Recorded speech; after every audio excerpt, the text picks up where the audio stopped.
Buenos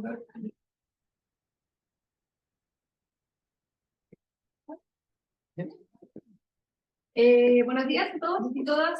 Hoy día vamos a dar inicio al examen de grado del estudiante Sebastián Barra Cisterna, cuyo trabajo de tesis titulado Enfoque del aprendizaje automático supervisado para estimar el acople interplaca aplicación a Chile Central. La comisión examinadora está conformada por el profesor guía, Matt Miller, el profesor coguía, Marcos Moreno, que está en forma telemática, y la comisión está formada por el examinador externo, Roberto Benavente, de la Facultad de Ingeniería de la Universidad Católica de Santísima Concepción, el profesor Rodolfo Araya, de nuestra facultad, y la profesora María Ignacia Calixto, de nuestro departamento. Tienes 40 minutos para presentar tu examen de grado. Por favor. Muy bien.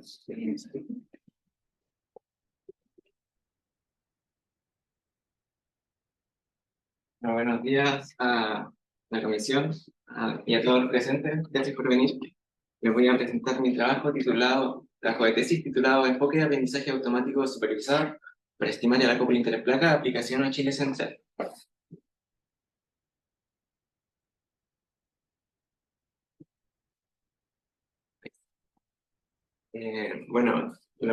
Esta presentación tendrá esta estructura. Pero para comenzar el tiro, las zonas de subducción son un tipo de imagen emergente en las cuales concentran una gran cantidad de la sismicidad a nivel global. Además no solo es una gran cantidad, sino también concentran los terremotos históricos de mayor magnitud. Estos terremotos no son eventos aislados, sino que son parte de un proceso llamado ciclo sísmico, el cual tiene tres fases principales: la fase intersísmica, en la cual ambas placas están acopladas y van acumulando esfuerzos que puede durar de décadas a siglos, hasta que se llega a un punto en que se sobrepasa ese nivel de resistencia de la fricción y ocurre una ruptura o terremoto, en la cual es la fase cosísmica. Posterior a esto, no hay un reacoplamiento inmediato, sino que siguen habiendo deformaciones debido a un deslizamiento asísmico llamado autoslip y relajación viscoelástica del manto.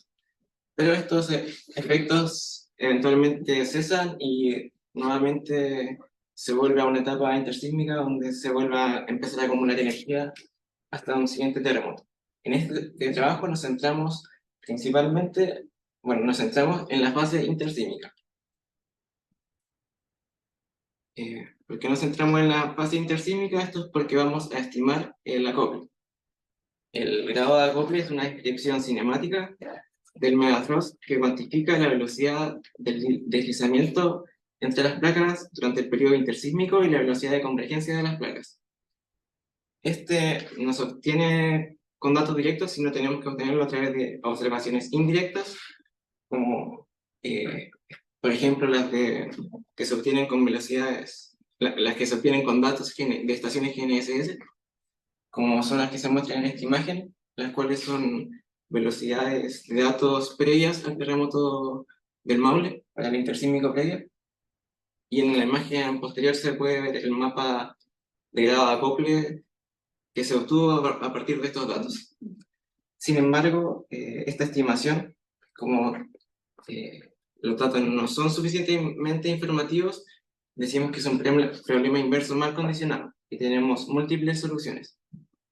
Para abordar esto es que se tienen que tratar de integrar algún tipo de información a priori o restricciones a estos modelos para poder escoger uno.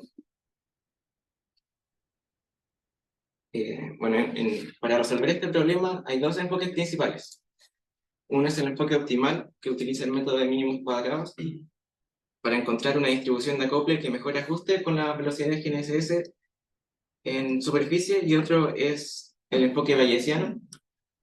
El primero que mencioné, el optimal, el que utiliza este trabajo de Sipul et al. 2021, en donde además de usar velocidades GNSS utilizan una hipótesis basándose, una hipótesis basada en que la microsismicidad bordea zonas que tienen un alto acople.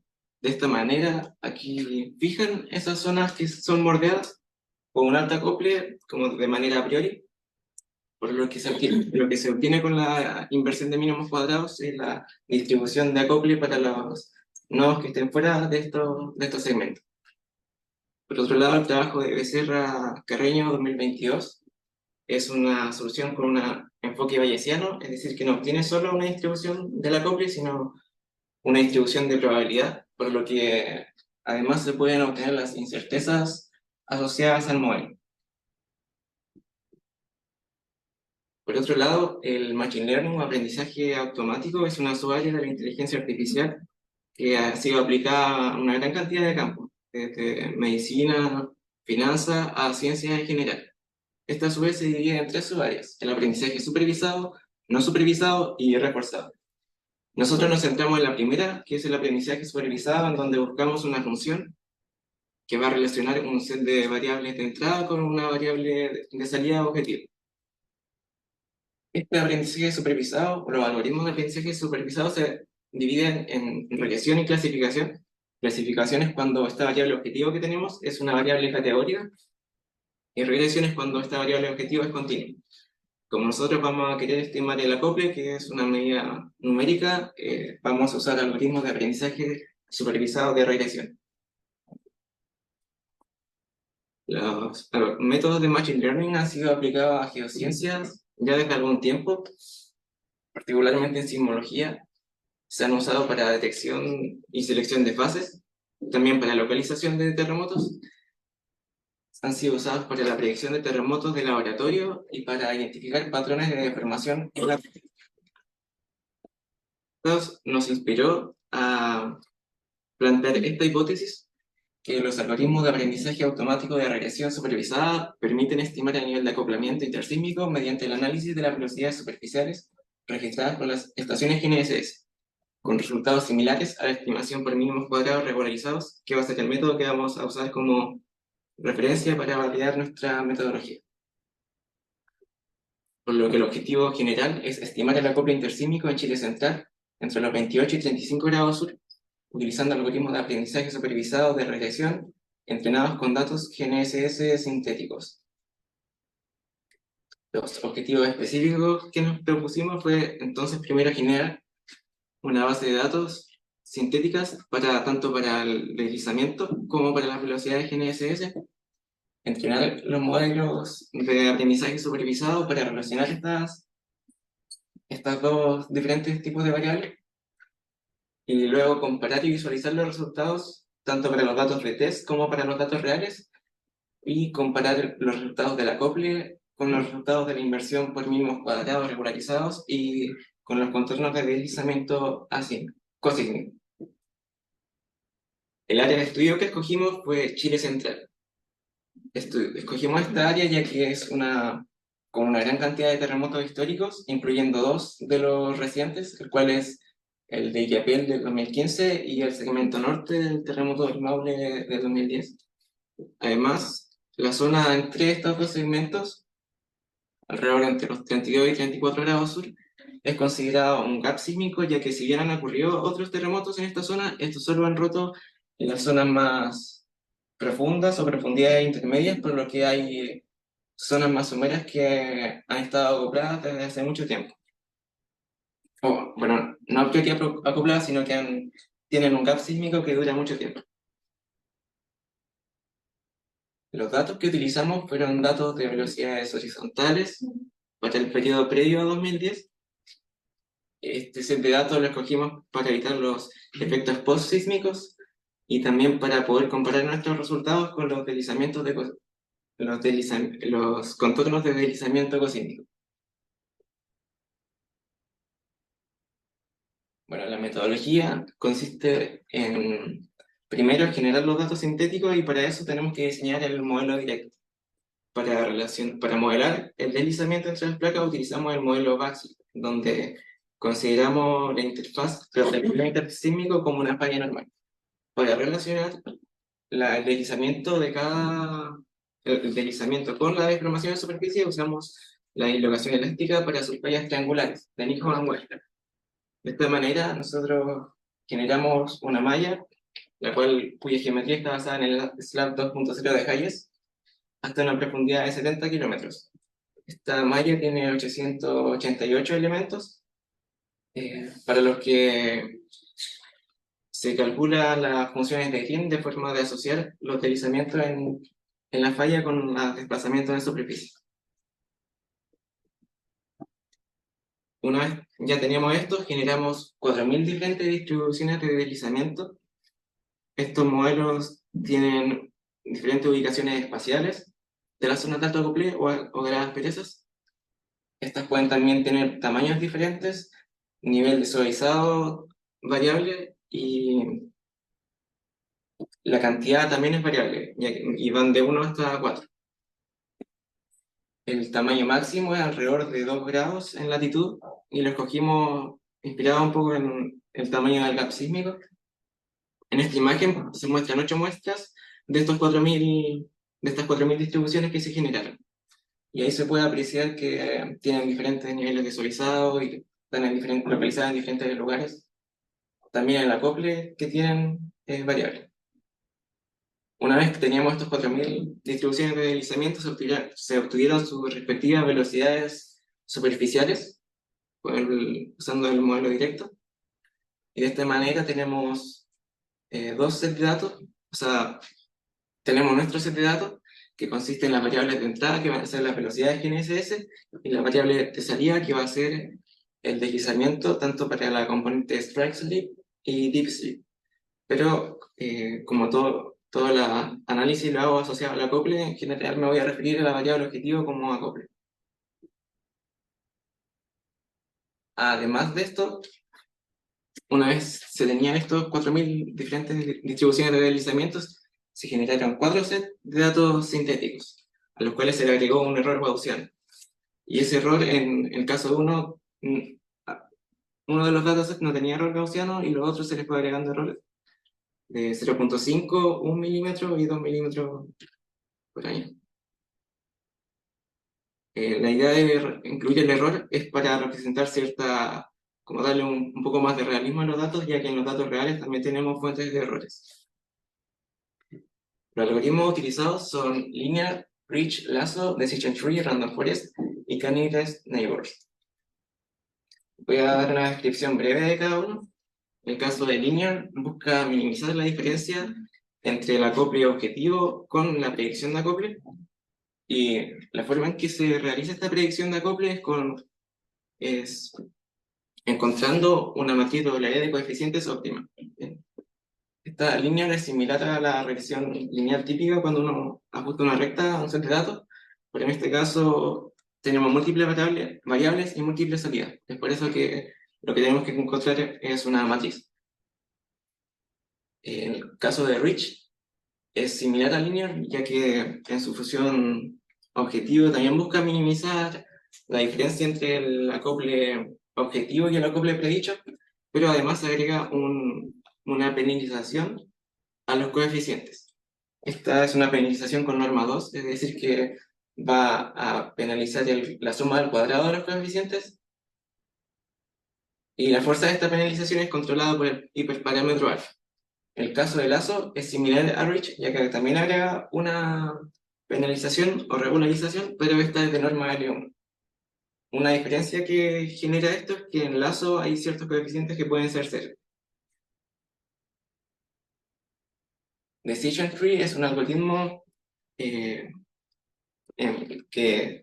tiene una forma jerárquica y va dividiendo el conjunto de datos de entrenamiento en base a decisiones que toma dependiendo de los valores de datos de velocidad de GNSS. Esto entonces va dividiendo el conjunto de entrenamiento hasta que se llegan a los nodos hojas, que es como un subespacio dentro de los datos de entrenamiento que van a tener asociado un valor de acople. Random Forest tiene varios hiperparámetros, el cual es max depth, que controla la profundidad máxima del árbol, es decir, la cantidad máxima de nodos que pueden haber consecutivos. min sample split, que controla la cantidad de muestras que tienen que haber para hacer que uno se considere como una hoja, y max features, que controla la cantidad de variables de entrada consideradas para tomar las decisiones. En este caso es como la cantidad de estaciones GNSS que se van a estar considerando. Random Forest es un llamado algoritmo de ensamblaje que usa varios decision trees en su estructura.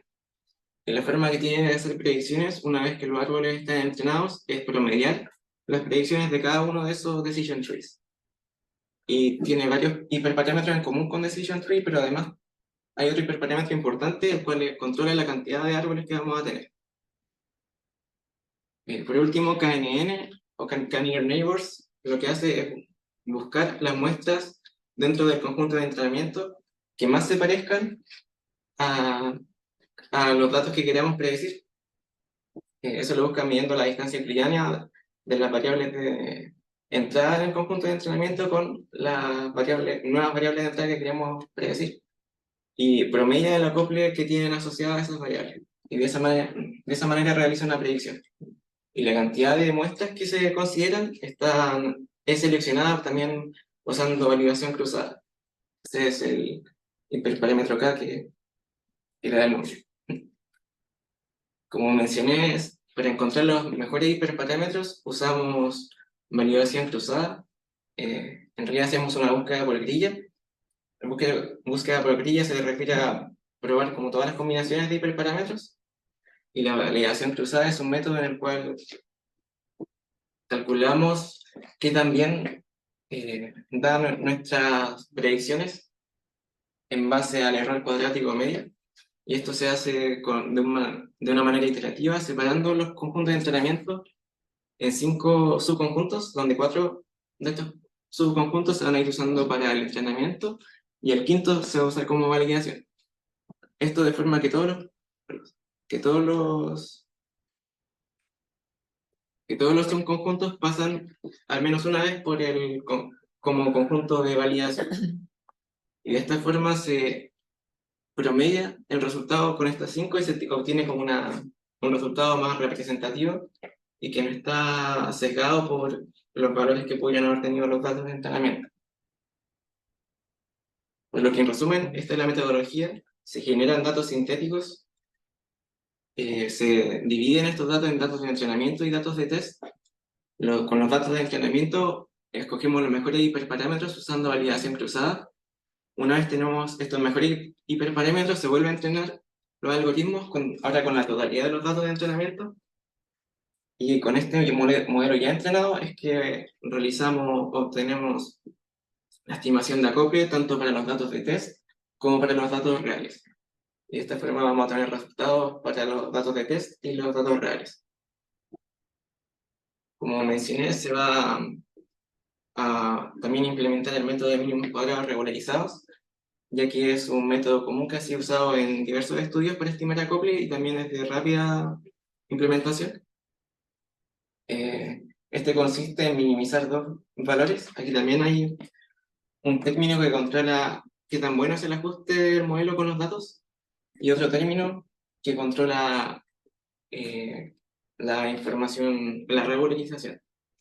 En particular, nosotros usamos una regularización de Tikhonov que que tiene una variabilidad espacial, es decir, vamos a imponer también un operador espacial de segundo orden, de forma que se va a imponer un suavizado para las soluciones, pero este suavizado va a ser variable espacialmente, siendo más grande donde haya menos datos. La fuerza también de este suavizado se controla por un hiperparámetro, el cual determinamos usando el criterio de Kurzweil. Bueno, los resultados. Este es un resultado para un sample del conjunto de test. En la esquina el modelo A, que es el target, el modelo que es el objetivo que queremos predecir con la inversión. Y los otros son cada uno de los resultados para cada algoritmo.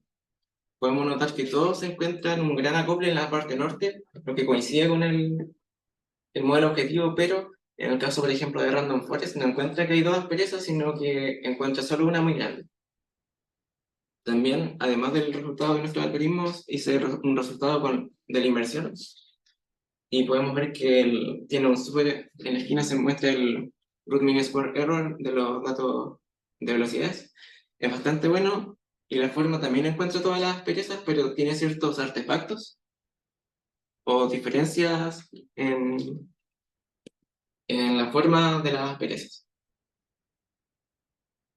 Y en el caso de línea, Rich y Lazo son los modelos que más se parecen al modelo objetivo. Pero ese era solo un caso del conjunto de test. En estos gráficos muestro como un promedio que considera todo el conjunto de test y mostrando el R2, que es una medida o coeficiente de determinación, que es una medida de qué tanta varianza explica nuestro modelo. Esto, mientras más cercano a uno sea, va a ser un mejor modelo. Y notamos que cuando no agregamos arriba los datos, en general todos los algoritmos dan mejor. También notamos que el decision tree es el que tiene un peor desempeño para sin importar el nivel de río.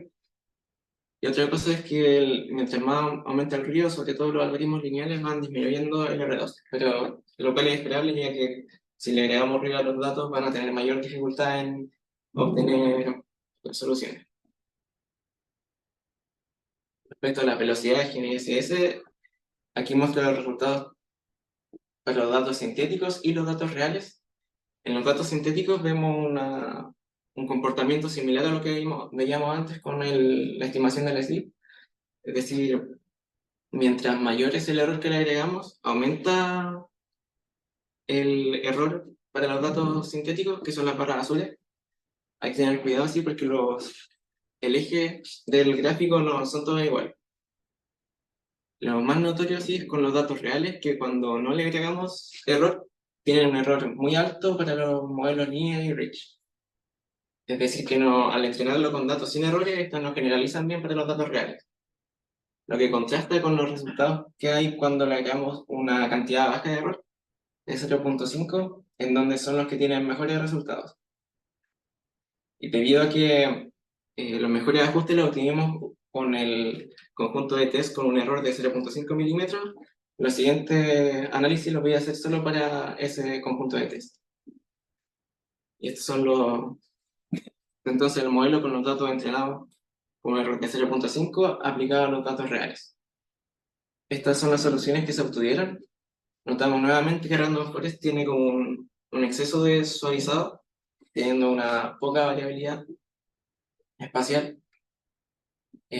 También hay ciertas diferencias en los patrones de sleep entre algunos algoritmos, pero en particular estos tres tienen una estimación muy parecida, pero con ligeras diferencias, teniendo Rich un mejor ajuste con los datos GNSS, y en Linear se pueden ver algunas pequeñas zonas que pueden ser artefactos, debido a como una ligera inestabilidad, pero igual son muy pequeños. ¿No? Si analizamos los residuales para los datos reales, aquí muestro un boxplot y los residuales. Lo principal es que mientras más achatado sea el boxplot, significa que está ajustando mejor, ya que la mayoría de los datos se están acumulando alrededor de cero. Aquí notamos que, bueno, algo similar con Random Forest, que tenemos errores bastante altos en de algunas estaciones, sobre todo porque al estar tan suavizado este método subestima el acople. Mi hipótesis de por qué pasa esto es porque como Random Forest promedia una gran cantidad de decision trees, al realizar este promedio, quizá la diferencia entre zonas que hayan zonas que tenían un bajo acople va a afectar a la solución final. También en esta tabla de acá abajo muestro la diferencia entre la diferencia absoluta del acople estimado por cada uno de los algoritmos con la solución para mínimos cuadrados. Y en el caso de Random Forest tiene una diferencia bastante alta de 0.26, la cual es más del doble que los otros algoritmos con mejores soluciones. Decision Tree también tiene una diferencia alta en el acople estimado. En este caso no hay un exceso de suavizador, o sea, logra identificar ciertas asperezas, pero estas no, al parecer no están bien localizadas y por eso es que tiene residuales tan altos. Bueno, y por la razón que mencioné, como Rich tiene el mejor ajuste a los datos, tiene la distribución de estos residuales, vemos que es relativamente normal, no presenta asimetrías, y también tiene un ajuste bueno con el resultado de la estimación de acople de mínimos cuadrados, es que lo escogimos como mejor modelo. Ahora vamos a analizar algunas cosas más de este resultado de Rich. Podemos ver lo que mencioné, que tiene una solución estable y presenta un suavizado. Aquí hay que recordar que no estamos imponiendo un suavizado después de la solución. También presenta cierta concordancia con los slips cosísmicos para el terremoto de Yapel y el del Maule, teniendo un alto acople en esas zonas. Otra cosa interesante es que esta zona de mayor acople, que no coincide con slips cosísmicos, está principalmente bajo el mar, lo que significa que es un factor de riesgo, ya que al haber un gran déficit de slip acumulado, si es que llega a ocurrir un terremoto, se va a liberar mucha deformación en esta zona bajo el mar, lo que puede generar un tsunami. Y al ser esta zona también tan poblada y con hartas ciudades costeras, es un factor para considerar. Y otra cosa para que mencionar de Rich, si recordamos, esta es la manera en que realiza las predicciones. Una vez que la matriz W óptima ya está entrenada, para realizar la predicción de acople es simplemente una multiplicación matricial con los datos que queremos utilizar. Y esto se hace de manera muy rápida, del orden de milésimas de segundo. Y esto, si bien para la estimación de acople intersísmico no es una ventaja, si es que este enfoque se usara para predecir el slip cosísmico, podría ser de ayuda a tener esa ganancia de velocidad. Comparando nuestro resultado con el de la inversión, notamos varios patrones similares, coincidiendo en la zona de los segmentos de los terremotos y también en la aspereza cercana a Valparaíso, y también la zona acoplada en la parte más norte de la malla, pero hay ligeras diferencias sobre todo en la zona más profunda de la malla y algunas zonas más someras, o diferencias ligeras en la forma de las asperezas.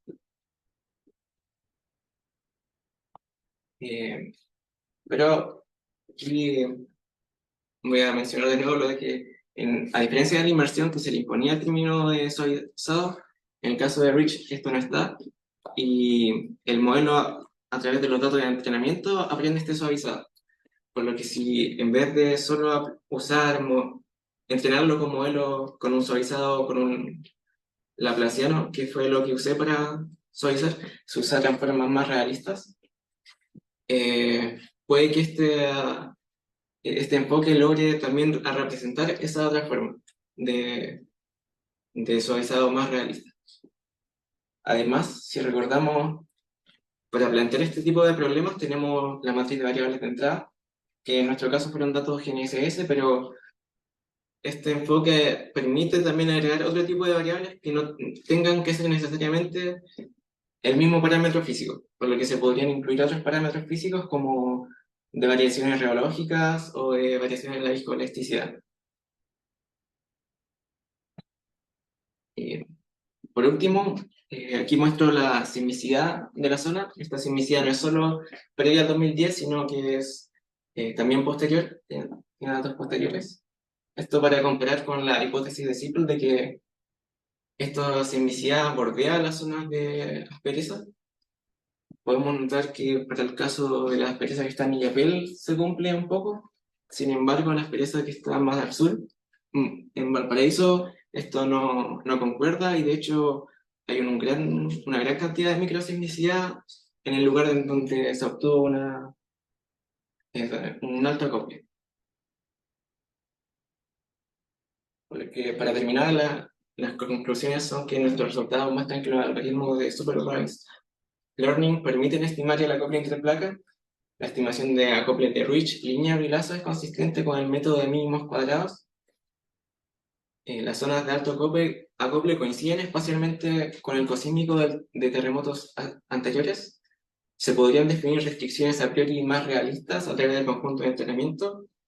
También este enfoque tiene el potencial de incluir variaciones geológicas u otros parámetros físicos.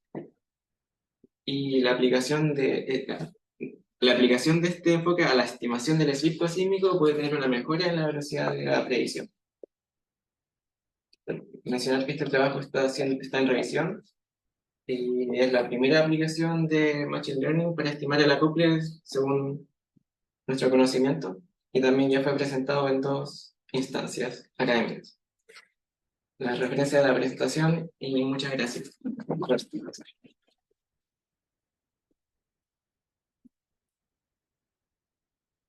Ahora vamos a proceder al examen.